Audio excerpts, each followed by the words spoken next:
આદરણીય વલ્લભભાઈ સવાણી એટલે કે બાપુજી, એમણે EM ચેરિટેબલ ટ્રસ્ટની સ્થાપના કરી. E means education, M means medical. Education અને મેડિકલ ક્ષેત્રે આ બે આપણા ફેફસા છે, આ બે આપણી કિડની છે. આરોગ્ય અને શિક્ષણ એ ઉપર આદરણીય બાપુજી અને PP સવાણી ગ્રુપે અને એમના જ્યેષ્ઠ બંધુ એટલે કે મહેશભાઈ સવાણીએ ખૂબ સારું કામ કર્યું છે. તો આવો આ PP સવાણી હોસ્પિટલનું નિર્માણ થયું એની પાછળ પણ એક વિચાર છુપાયેલો છે. તો એ શા કારણે આ PP સવાણીનું ઉદ્ભવ સ્થાન થયું એ મહેશભાઈના શ્રી મુખેથી સાંભળી. PP સવાણી હોસ્પિટલની જે જગ્યા છે, એ જે બિલ્ડિંગ છે, એ PP સવાણી પહેલાં IP પટેલ કંપનીની ફેક્ટરી હતી અને અમે 2003માં ડાયમંડનું કામ બંધ કર્યું. ડાયમંડમાંથી અમે પ્રોપર્ટી બિઝનેસમાં ડાયવર્ટ થયા. એટલે બાપુજીએ કીધું કે જે જગ્યાએથી આપણે કમાયા છીએ એ જગ્યા કોઈ સારા કામોમાં વપરાય તો એ આપણી જગ્યા લેખે લાગી ગણાય. મારા બાપુજીના માસીના દીકરા ગોવિંદભાઈ અને એમને એટેક આવ્યો. મારા ફાધર એમને લઈને ગાડીમાં લઈને એ સિટીમાં હોસ્પિટલ સુધી જતા હતા. ગરનાળા પહેલાં મારા એ બાપુજીના માસીયાઈ ભાઈ એટલે ગોવિંદ કાકા એક્સપાયર થઈ ગયા. ત્યારે બાપુજીને એક વિચાર હતો કે વરાછા રોડમાં કોઈને પણ એટેક આવે એટલે એમાં બહુ સમય ઓછો હોય, એટલે સિટીની બહાર પેલી બાજુ જવું પડે, ગરનાળાને વટવું પડે અને ગરનાળા વટીએ એટલે ટ્રાફિક લાગે એટલે યોગ્ય સમયે તમે ત્યાં પહોંચી ન શકો. અને એના માટે બાપુજીનું એક સપનું હતું કે કેમ આપણે એને હોસ્પિટલમાં ન ફેરવીએ.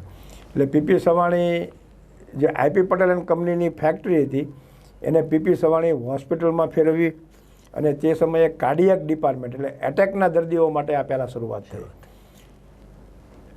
ફર્સ્ટ યરમાં હોસ્પિટલ નો પ્રોફિટ નો લોસ ઉપર ચાલુ કરવાની હતી, પણ એમાં જ્યારે સપોર્ટ સરકારનો મળે, જનરલી 10 વર્ષ તમારી હોસ્પિટલ જૂની હોય તો CM ફંડ મળતું હોય છે. પણ અમે બીજા વર્ષમાં PP સવાણી ગ્રુપે જનની પ્રોગ્રામની જે જનની પ્રોગ્રામ કર્યો, એમાં વિધવા બહેનોને મફત સારવાર, વિધવા બહેનોના બાળકોને મફત સારવાર, આનું જ્યારે ડિક્લેરેશન થયું ત્યારે આદરણીય વડાપ્રધાન હાલના અને એ વખતના CM નરેન્દ્રભાઈ મોદીએ અમને CM ફંડ રિલીઝ કર્યું કે ભાઈ કંઈ પણ તમારા હોસ્પિટલના બિલ આવે એમાં 30 થી 35% ખર્ચો છે એ CM આપશે. આજે PP સવાણી હોસ્પિટલમાં CM fund, mayor fund, PM fund અને દાતાઓનું ફંડ. PP સવાણી હોસ્પિટલમાં એક દાનની એક સિસ્ટમ છે. PP સવાણી હોસ્પિટલમાં નીચે ઘણા બધા દાતાઓ છે. એ દાતાઓ પાસેથી દાન લઈ નહીં લેવાનું. એક્ઝામ્પલ, તમે 1 કરોડ રૂપિયાનું દાન આપ્યું છે તો 1 કરોડ રૂપિયા તમારી પાસેથી લઈ નહીં લેવાના, પણ 1 કરોડનું વ્યાજ તમારે આપવાનું.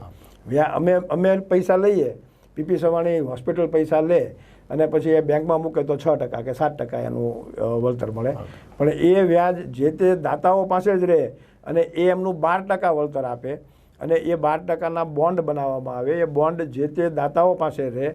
અહીંયાથી હોસ્પિટલમાંથી જે ગરીબ દર્દી હોય એમની પાસે મોકલવામાં આવે. એમને મનમાં આવે એટલો બોન્ડ એ એમને આપે, 5,000 આપે કે 50,000 આપે, અને એટલું 50,000નું બિલ એમના બિલમાંથી ઓછું થાય.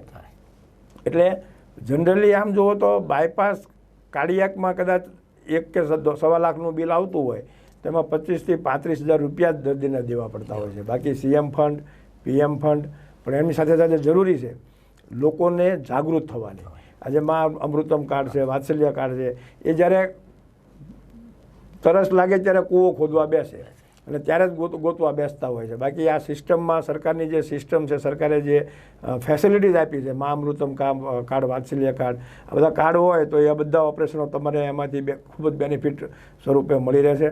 અને એટલે PP સવાણીમાં એ બધા કાર્ડો ખૂબ જ સારી રીતે એનો ઉપયોગ લેવાય છે. સરકાર પણ ખૂબ જ સપોર્ટિવ ભૂમિકામાં એમાં અમારી PP સવાણી હોસ્પિટલ સાથે છે. એટલે ટ્રીટમેન્ટ ઘણી સારી થઈ શકે. લેટેસ્ટમાં લેટેસ્ટ કાર્ડિયાક મશીનો છે એ ત્યાં છે. ત્યારબાદ 2 વર્ષ પછી PP સવાણી મલ્ટી સ્પેશિયાલિટી હોસ્પિટલમાં રૂપાંતર થઈ. ગયા વર્ષથી 2020થી એમાં ન્યુરો ડિપાર્ટમેન્ટ ચાલુ થઈ ગયો છે. 2020થી એમાં કેન્સર ડિપાર્ટમેન્ટ પણ ચાલુ થયો છે. એટલે કે ફૂલ બોડી એટલે કે આખી બોડી માટેના ગાયનેક નથી પીપી સવાણી હોસ્પિટલમાં, જે રામુબા તેજાણી એટલે કે ડાયમંડ હોસ્પિટલમાં હોય છે. એટલે જે જરૂરિયાતો જે ઊભી થતી જાય છે, જે લોકો માટે જે રોગ વધતો જાય છે, એના માટેના અમારા સેવાના જે ડિવિઝન છે એ પણ અમે વધારતા જતા હોઈએ છીએ. અને પીપી સવાણી હોસ્પિટલની સ્થાપનાનું મૂળ આમ જોઈએ તો મારા ગોવિંદ કાકા છે, કે જેને લઈને બાપુજી જતા હતા અને એ રસ્તામાં એક્સપાયર થઈ ગયા અને અડધેથી જ એમની બોડી લઈને પાછા આવતા, ત્યારે પીપી સવાણી વરાછા રોડ ઉપર એક હોસ્પિટલની તાતી જરૂર છે એવું બાપુજીના મનમાં થયું અને બાપુજીએ આ અમારી ડાયમંડ હોસ્પિટલને પીપી સવાણી હોસ્પિટલમાં રૂપાંતર કરી દીધી. દર્શક મિત્રો, એટલે જ મીન પિયાસીએ લખ્યું છે કે કબૂતરોનું ઘૂ ઘૂ ઘૂ, ચકલા ઉંદર શું શું શું, કોયલની શી કક્કાવારી, હું કુદરતને પૂછું છું, પરમેશ્વર તો પહેલાં પૂછે, કોઈનું સુખ દુઃખ પૂછું તું, આ દર્દ ભરી દુનિયામાં જઈને કોઈનું આંસુ લૂછું તું, પછી ગેંગે ફેફે કરતા કહેશો પણ આ પીપી સવાણી ગ્રુપે અનેકના આંસુ લૂછવાનું કામ કર્યું છે. આ ગ્રુપે આરોગ્ય સેવામાં લગ્નની વાત હોય, શિક્ષણની વાત હોય, ધાર્મિક હોય, સામાજિક કામ હોય, એનું ઉત્તરદાયિત્વ આ પીપી સવાણી ગ્રુપે નિભાવ્યું છે. તો એવા મહેશભાઈ સવાણી, આપનો ખૂબ ખૂબ આભાર. વંદે માતરમ. ભારત માતા કી જય. જય જય ગરવી ગુજરાત. વંદે સુરત.